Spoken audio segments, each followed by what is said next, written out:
Hey guys, what is going on? Common Gamer here bringing you another video today. First off, I'd like to start by thanking you guys on your responses on the Rebirth explanation video I did. I thought that was awesome. Appreciate you guys checking that one out. Today I'm going to be doing a little something different. We're going to be talking about comic books and what their potential value is. And, some of the answers may surprise you guys, but really, when you get down to it, the value of a comic book is something. It's so variable. It's impossible to say, oh, comics from this era are worth this much because the price can vary so much from issue to issue. Generally speaking, we'll start talking about all the variables and special conditions that may make a comic book more valuable later on, but generally speaking, if you just have a generic random comic, nothing particularly special about it, nothing um, major happened in it that affected the comic book universe. It's not like a famous comic. Most of the time, they're gonna be worth $1 or two. And that's in just average condition or even great condition. A lot of comics from the 80s and 90s, which are the really popular and easy ones to find, that's about what they're worth. Comics from the 70s and earlier are kind of harder to find, and that's where your prices start getting a little bit higher. But even then, it has to be kind of special conditions for different comics. So the when you get into these special conditions, you get into things like the fact that you could have a comic book from a year ago that may be worth twice what a comic book from 40 years ago is, just simply because of the demand for it. And there's hundreds of different things that can affect the demand for a comic book. It'd be impossible to go over all of them in a single video, but really what it comes down to is it's kind of hard to put into words because there's so many different things. I have a few examples I can show you guys. For the most part, I'm gonna try to stick to comics that I personally own, just because that'll make it easier for me to give you an exact price on what you should pay for them and what they're worth. Because for some of the more expensive ones I've done a lot of research on those particular issues and figured out exactly what they should go for. And you'd be really surprised to find that in a lot of cases, there's things that just really aren't worth what you think they would. There's things that end up being worth a lot more, and it's just like it's hard to kind of fathom why it's worth what it is until you really understand it. So here popping up in a second is my first example here. Now, what you see on the screen right here is a Harley Quinn #1 that started back in 2014, and the series that started in 2014. And what makes this comic book right here on screen special is that it is the Adam Hughes 1/10 variant, which means that for every 10 comic books that were printed in that series, one of them looked like that. So 10% of the Harley Quinn #1s from the first print look like this. Now that's based on the number they printed about 90,000 in the first print, so there's about 9,000 comics out there that look like that. This comic alone, which I actually own, is worth around $100. That's what they sell for. The reason that comic sells for so much, even though it's fairly recent and there's 9,000 of them out there, is just simply for the demand and the fact that it's Harley Quinn. Here popping up in just a second is that's the original cover for the comic book, and that comic book itself is worth probably its cover price, which I think is like $2.99. There's nothing really about that variant that makes it special, other than the fact that it's a variant. It's semi-rare for a comic book, and the fact that Harley Quinn is an extremely popular character right now. A lot of people really love her. I'm personally a big fan. I have all of the issues in that new series they're doing so far. That they started in 2014. She's a really popular character, so a lot of people are seeking out for that right now. With the new Suicide Squad movie coming out, that demand may rise even more, and that $100 comic may rise and become worth $150. Who knows? You never really know, because it's all about what people are willing to pay. And you can't just sit back and say, oh, this comic book is worth whatever simply because of what it is. There's just too many variables that you have to consider. And like I said, with this Harley Quinn right here, the variable is that she's a very popular character right now. 20 years from now, say she's not popular anymore, that comic may be entirely worthless. You never really know. And now, right here, what we see on screen is a Spider-Man #1 from 1990. They kind of did a new series of Spider-Man. I think it was Todd McFarlane. It was his first time. He was the artist for comic books back in the 90s or in late 80s, and this was the first comic book he ever wrote. So that gives it kind of value.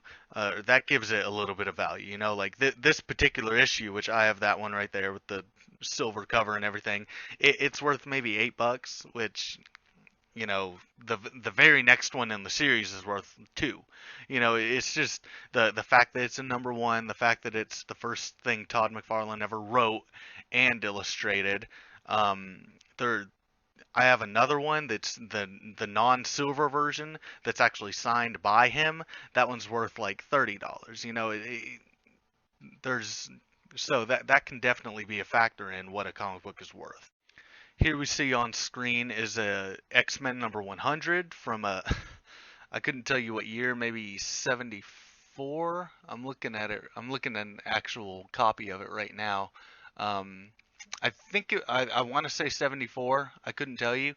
It's sometime in the early 70s, I know. The thing in particular that makes this issue so worth something. It's worth about $40.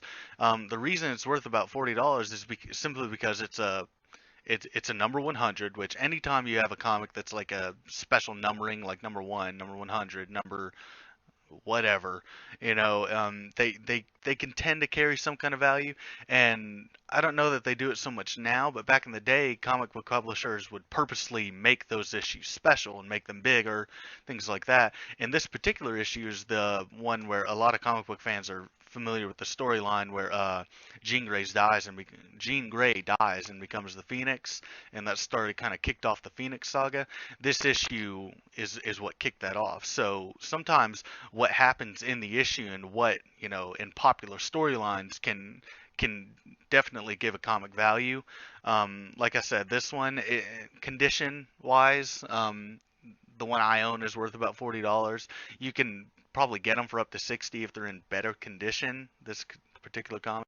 Now, what we see here on screen now is a Venom #1 that they did back in 1990. This right here is a comic. It's worth, I honestly couldn't tell you, maybe $10 just because it's a #1 for Venom. They did a foil variant. These ones are worth, maybe, $11, $12, just a little bit more just because of the foil variant.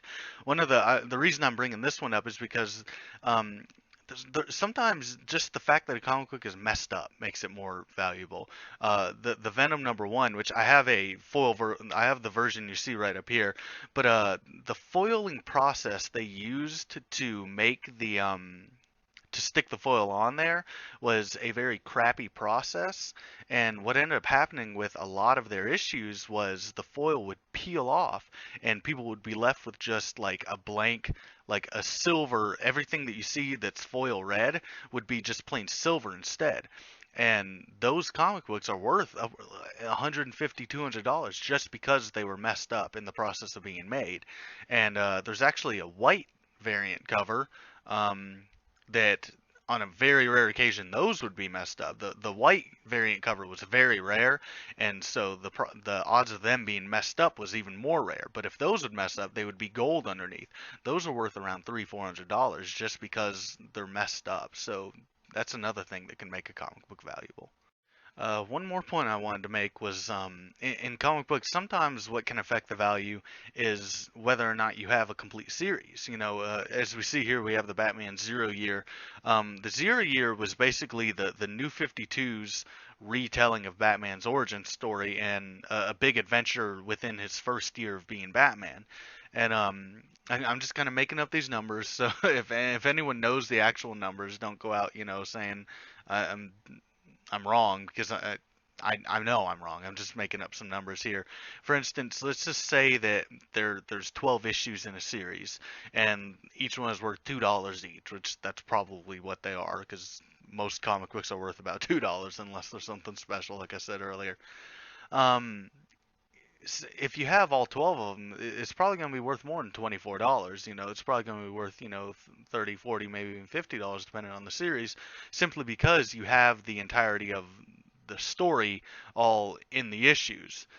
So that can definitely have a massive effect on the value depending on whether or not you have the complete series that a lot of people may be looking for. Alright guys, that's about what I had for this video. If there's anything I missed, that you guys want to talk about in the comments, feel free to do that. Um, Really, I guess what it boils down to, I guess the main point of the video is that, if you were hoping you have a bunch of comics that may be really old that you were hoping might be worth something, I hate to break it to you, but they're most likely not worth anything unless, they have like unless you have a few gems in there. For the most part, classic comics and 80s and 90s comics, which are mostly what you'll find around, are probably worth $1 or $2 each.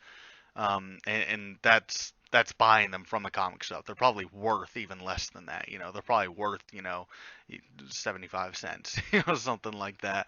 But I hope that gives you guys a better idea of what comic books are worth, what they can be worth, why they might be worth something. Of course, there's tons of variables. I couldn't have gone over everything. I just wanted to give you guys a few examples of different things that might make a comic book worth more.